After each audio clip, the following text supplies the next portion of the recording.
What's up, everybody? Welcome back to the channel.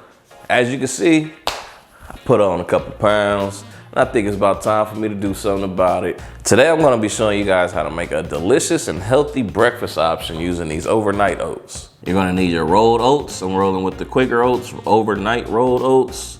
You're going to need your milk of choice. You can use cow milk, almond milk, soy milk. I'm rolling with almond today. You're going to need your yogurt. I'm using Greek yogurt. It makes it more creamier to me. And then you're gonna need your chia seeds. They add fiber and protein. They also add a nice texture to the mixture and help thicken it up. You're also gonna need either honey or maple syrup. Some people use vanilla extract, but I don't think that's necessary for my overnight oats. You also will need a jar with a lid. These are 16-ounce mason jars. Now let's put these overnight oats together. In a jar, you're gonna add half a cup of rolled oats, half a cup of milk, a quarter cup of yogurt, one tablespoon of chia seeds, and 1 tablespoon of honey or maple syrup. I'm gonna use honey for this one. Make sure everything is mixed well. Okay, so that was pretty much the base of the overnight oats. Next thing we're gonna do is start adding them toppings. I'm gonna share with you guys 5 different versions of overnight oats that me and my family love. Now this first one is super easy. It's called Snickerdoodle. Gonna use 1 tablespoon brown sugar and 1 teaspoon of cinnamon. Once you get that in there, just gonna give that a mix. Mix it up real well. I'll put the lid on because this one is done.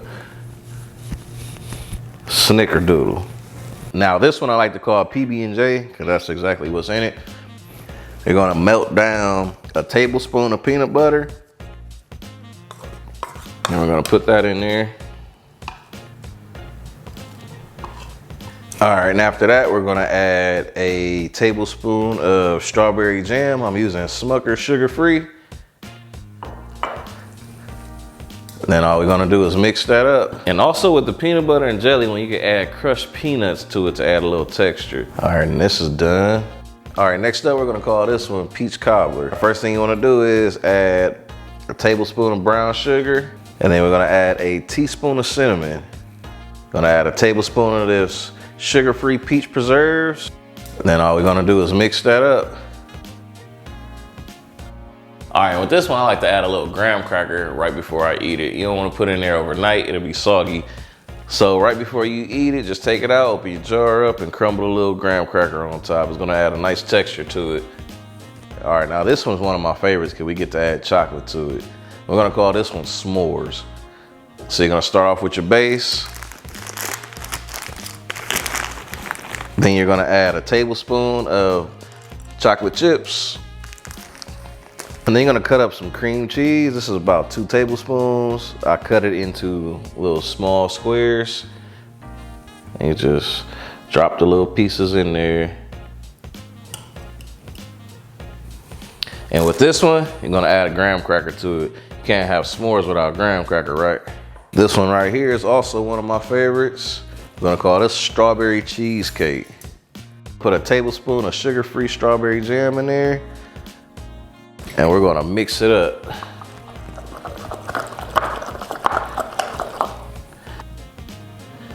Make sure all that jam is broken up in there. Then after that, you're gonna do the same thing you did with the s'mores. Just gonna add a couple chunks of cream cheese. And after we put the cream cheese in there, we're not gonna stir it up. We're just gonna wait till right before we eat it to do that. And of course, with cheesecake, gotta add a graham cracker crust. Right before you eat it, just crumble a little bit on top and you'll be good to go. All right, after you finish up, just go ahead and close the jars. Place them in the refrigerator for at least 6 hours, but preferably overnight. You wanna let the oats soak up all the liquid. The next morning, you'll have a delicious and healthy breakfast ready to go. You can eat them cold, or you can heat them up in a microwave for a warmer breakfast option. You can be creative and add different ingredients to your overnight oats like nuts, seeds, or even fresh fruit. Now you can keep these in the refrigerator for up to 5 days, but me personally, I only make them for 3 days at a time because after that 3rd day, I don't really like the texture. It get a little too soft for me. I hope you enjoyed this tutorial and give it a try. Don't forget to subscribe to my channel for more recipes and healthy meal ideas. Thanks for watching.